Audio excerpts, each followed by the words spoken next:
I wanted to change my life. And I think most people that are miserable or that are really like dying to be great and dying to have more, we want to change. We want to live a better life. We want to create more for our families. We want to be happier. The desire is there. Again, it's about how do you go from knowledge to action. So the first thing in this story that's important is realizing that the answer was in me.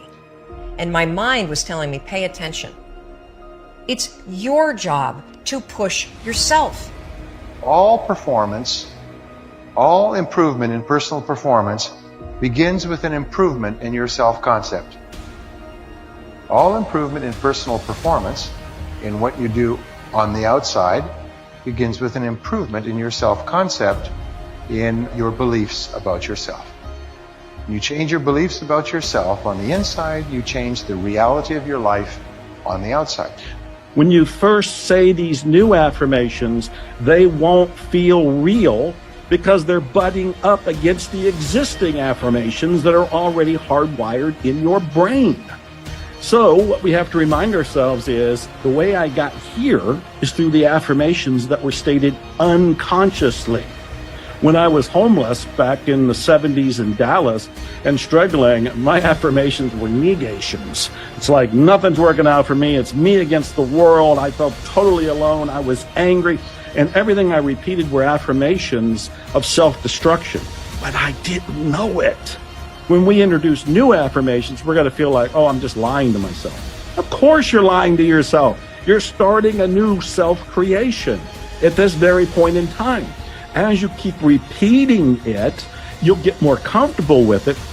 It'll rewire your brain, and it'll start to become the new truth. It'll become second nature to you, to the point where you don't think about it anymore, because now you have a new mindset. How did you get it?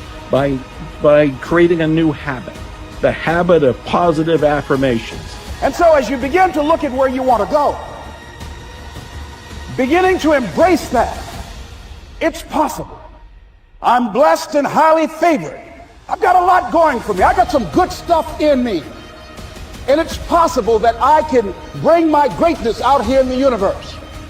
That I can do what I want to do. It's possible I can write my own book. I can have my own business. I can take the trip and travel around the world. It's possible.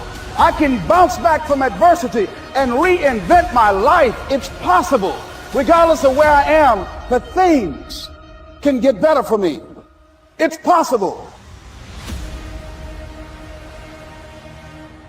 Most people try to create a new personal reality as the same personality, and it doesn't work. We literally have to become someone else.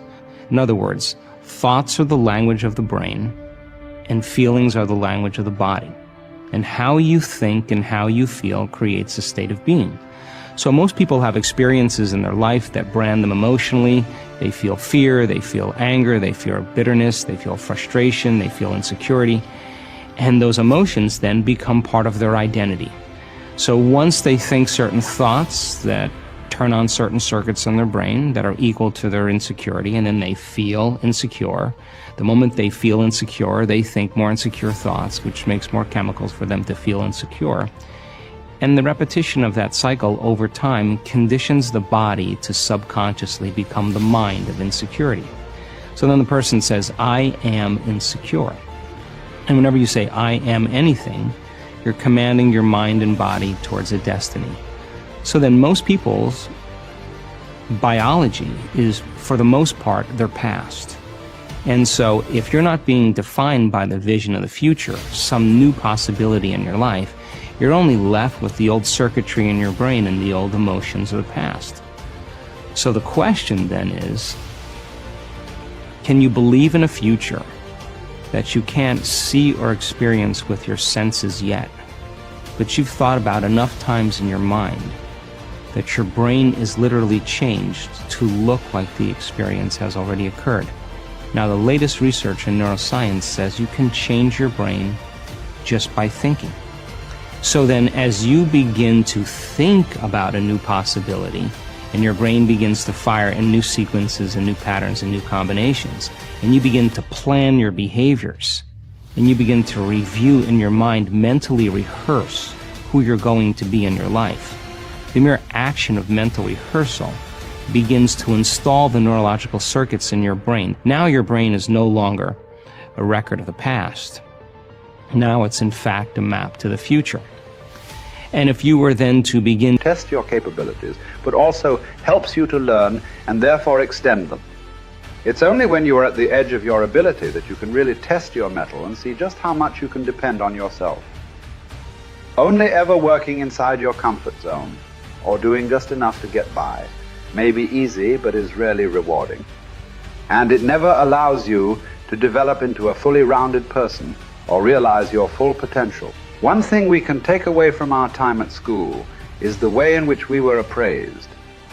Although achievement was important, so was effort, and it was this that measured just how much of our heart and soul we put into our studies. We may not always have got the grades we wanted, but it showed that we had tried. I, for one, always knew what mattered when my report came home. Effort. It's a shame we don't have a similar measurement system at work, as this would allow organizations to identify the true stars who put